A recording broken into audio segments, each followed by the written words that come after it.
디모데전서와 디모데후서는 믿음의 아버지인 바울이 믿음의 아들인 디모데에게 이렇게 목회하라, 이렇게 교회를 다스려라 하면서 알려준 목회학 교재와 똑같습니다.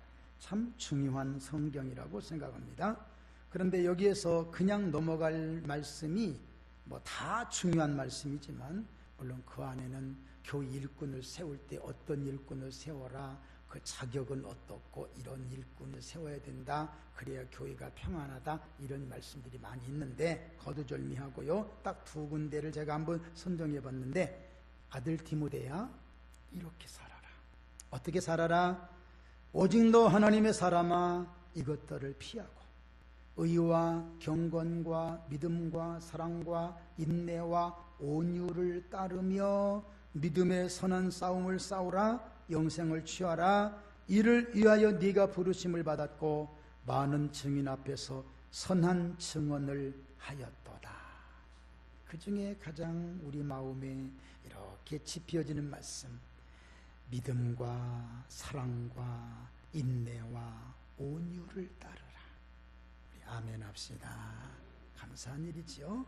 또 있습니다. 복음 전파에 대한 권면입니다. 디모데후서 4장입니다. 하나님 앞과 살아있는 자와 죽은 자를 심판하실 그리스도 예수 앞에서 그가 나타나실 것과 그의 여러 나라를 두고 그의 나라를 두고 명하노니 너는 말씀을 전파하라. 때를 얻든지 못 얻든지 항상 힘써라. 범사에 오래 참음과 가르침으로 경책하며 경계하며 권하라. 때가 이르리니 사람이 바른 교훈을 받지 아니하며 귀가 가려워서 자기의 사욕을 따를 수승을 많이 두고 또 그 귀를 진리에서 돌이켜 허탄한 이야기를 따르리라. 여러분 이거 따라서 하세요. 그러나 너는 모든 일에 순종하여 고난을 받으며 전도자의 일을 하며 네 직무를 다하라.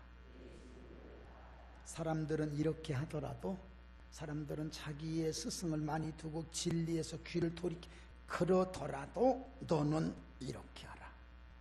아멘.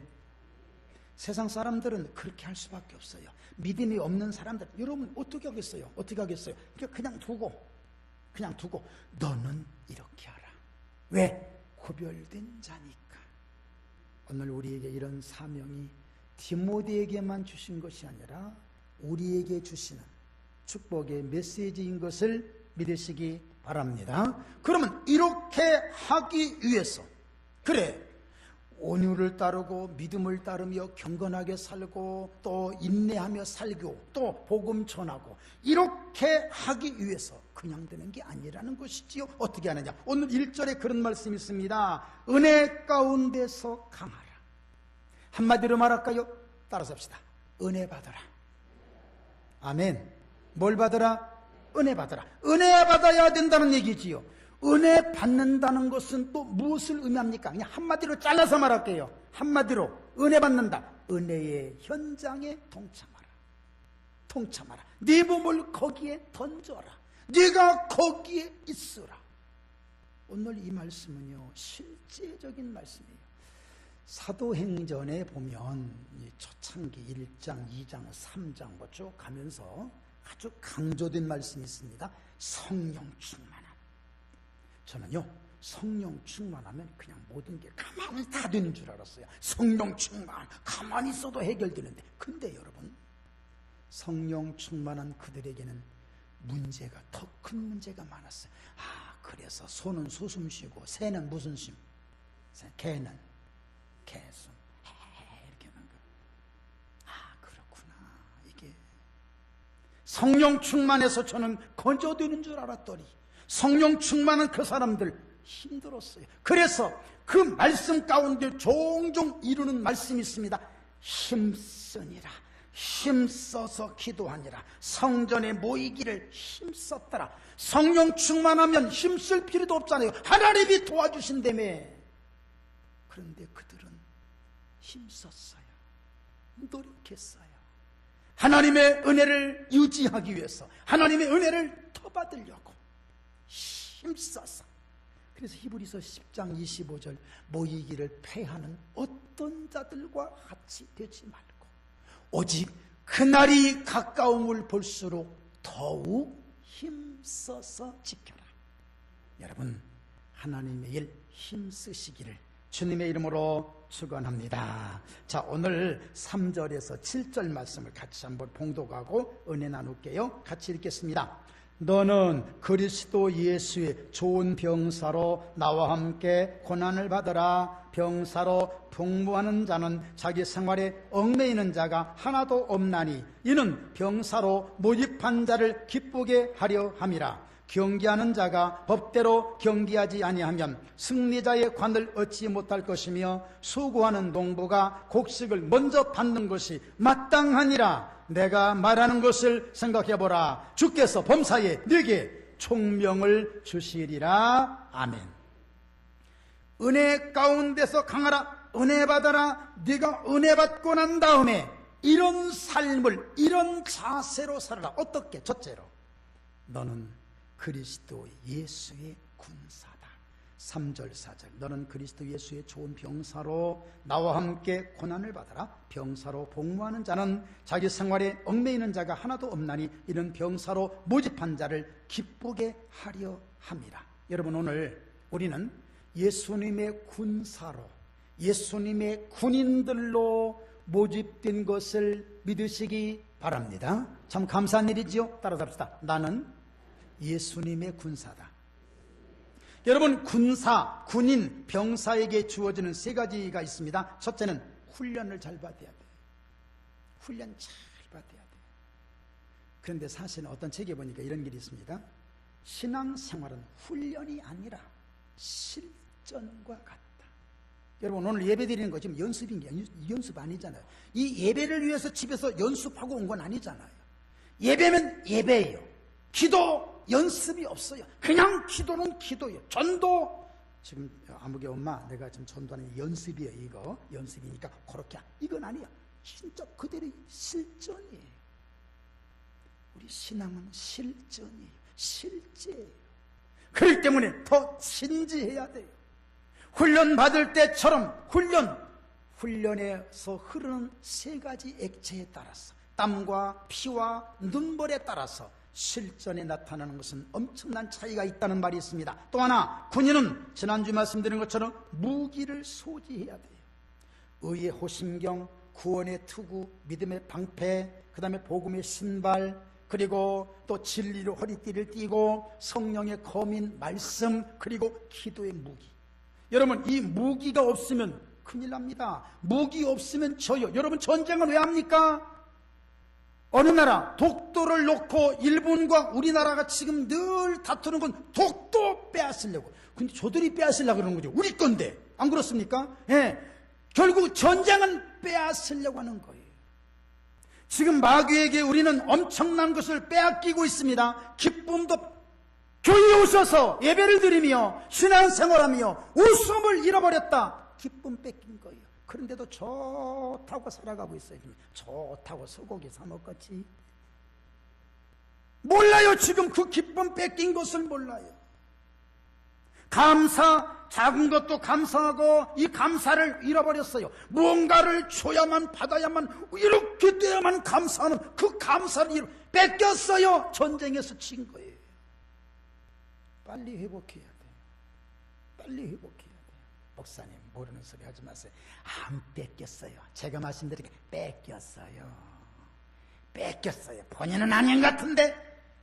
믿음을 여러분 판단하는 건 아니지만 목회자로서 여러분이 신앙을 진단해 볼 때, 의사가 진단하는 것처럼 제가 진단해 볼 때 뺏긴 분들 많아요.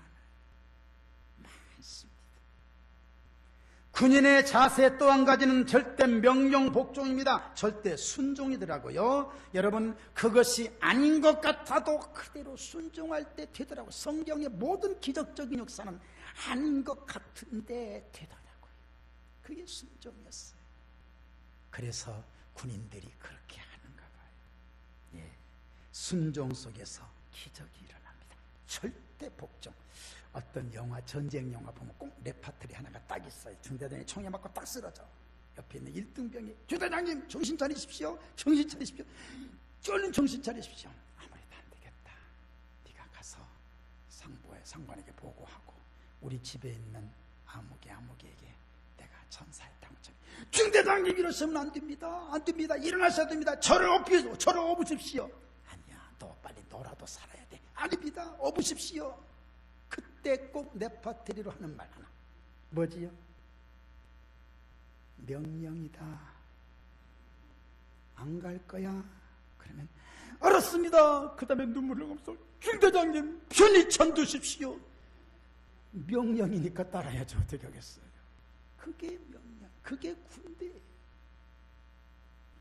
제가 출애굽기를 보면서 참 여러분 이게 문맥을 보면요, 문맥을 보면 하나님께서 그 백성들을 부를 때 내 백성, 내 자녀, 나의 사랑하는 자 이렇게 이런 문구들을 많이 썼어요. 그래서 내 택한 백성이면서 그 문맥을 보면 그렇게 흐름이 있는데 굳이 애써서 그 문구를 그 단어를 집어넣은 부분이 한 서너 군데 있어요.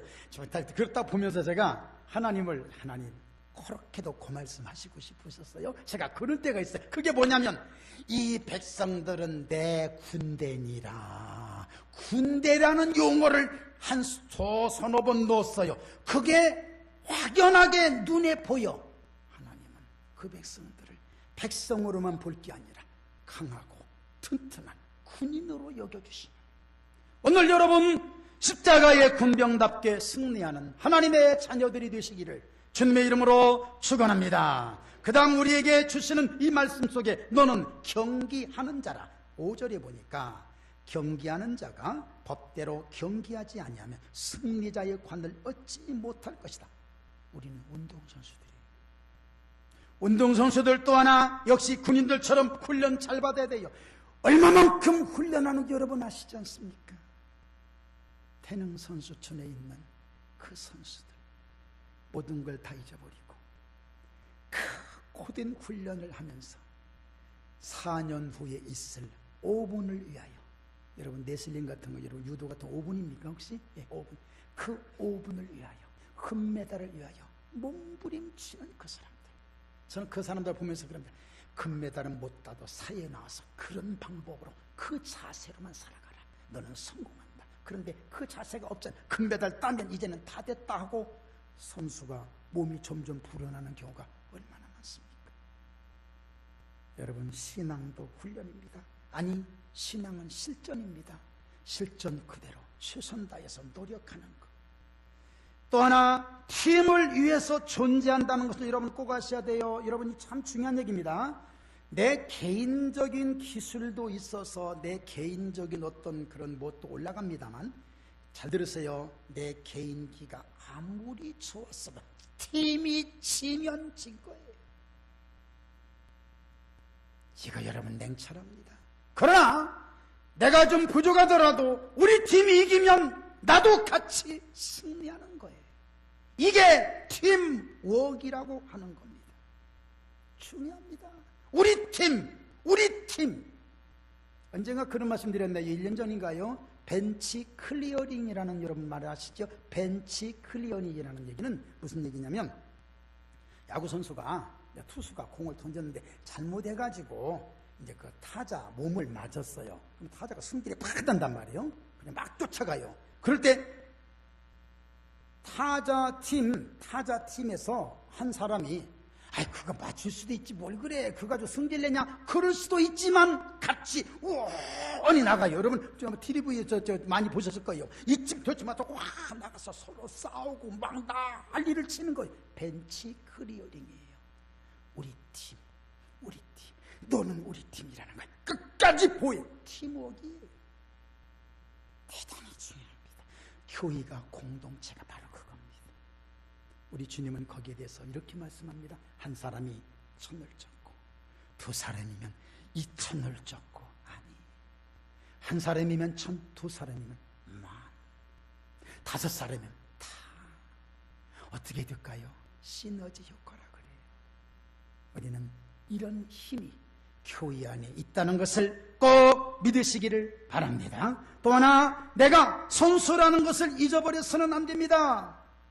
많은 사람 중에서 뽑힌 선수, 나를 향해서 모든 사람들이 선수로 뽑아줬으니까 내가 잘해야 돼요.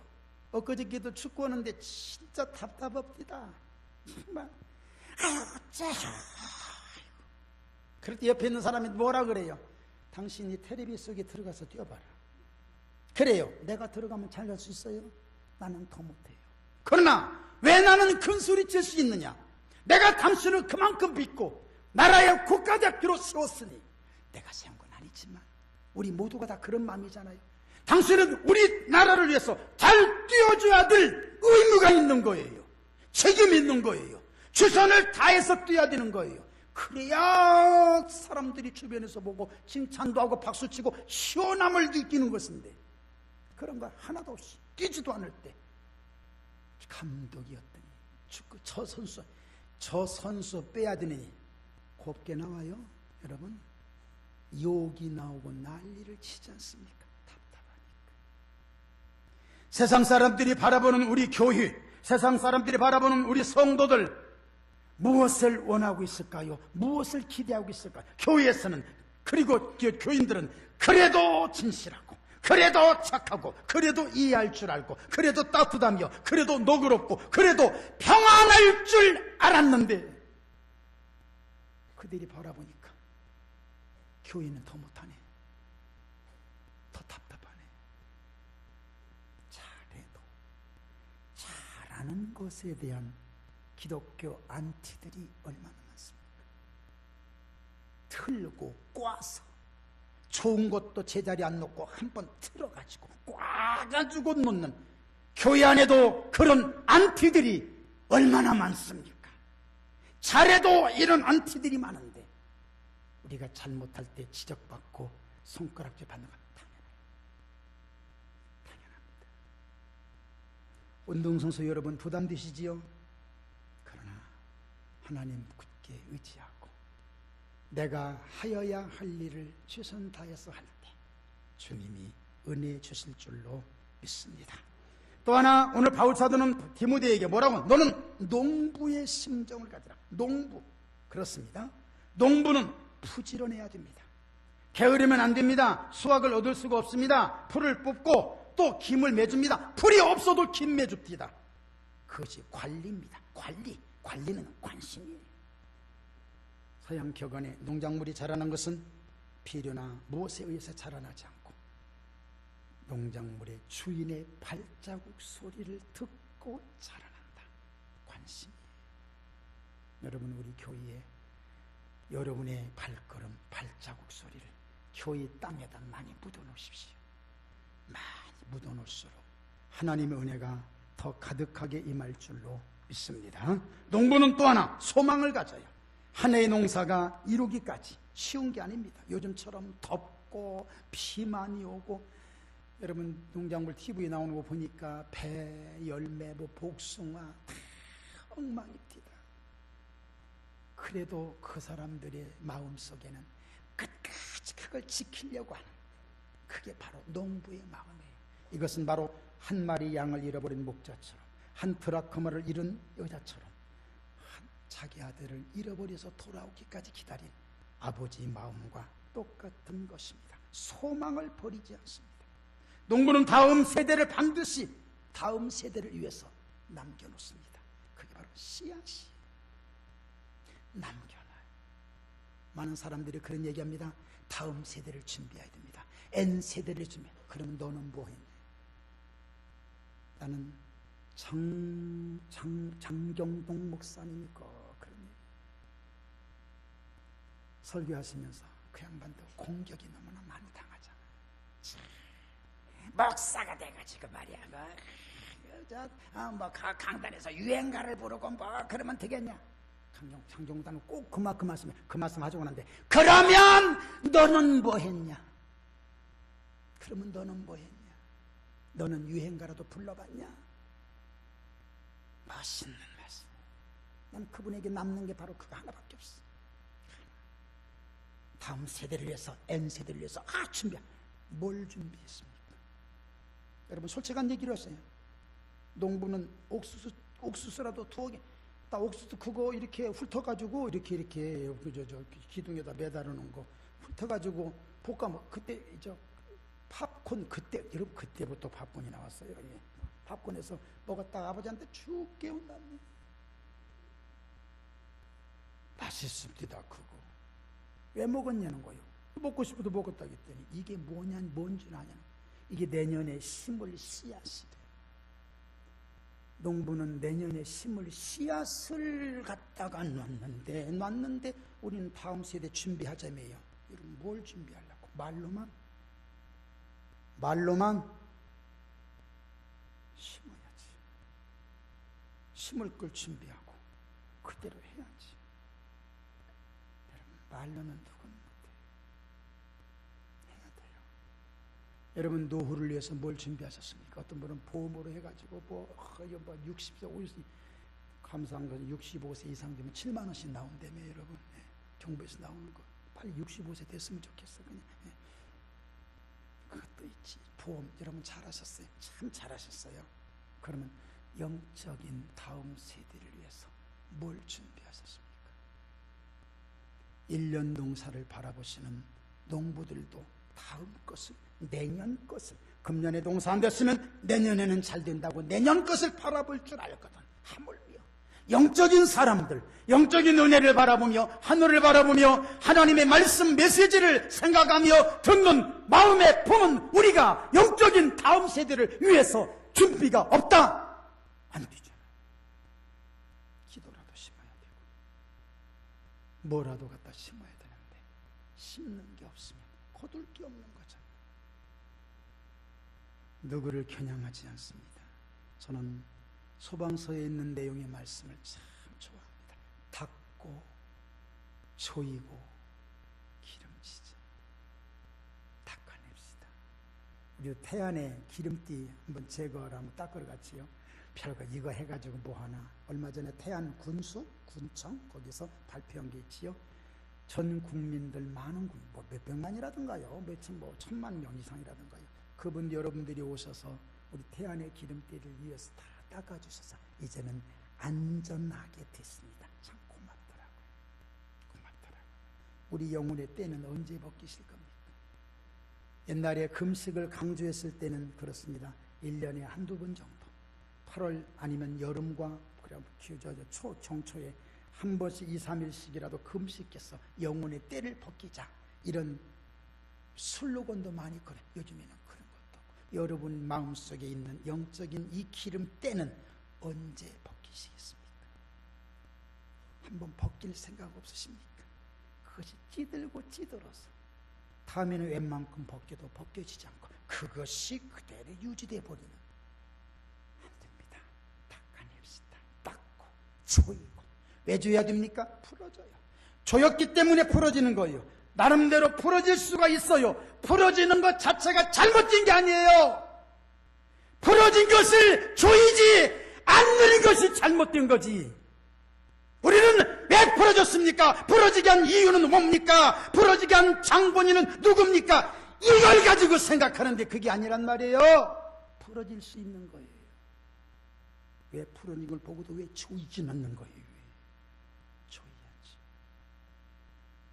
그것이 바로 우리 믿음이죠. 그리고 기름지자.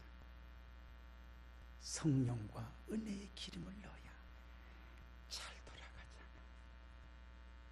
여러분 이렇게 생각하세요. 기계에 기름이 없으면 비가 환장하는 거예요. 여러분 아실 거예요.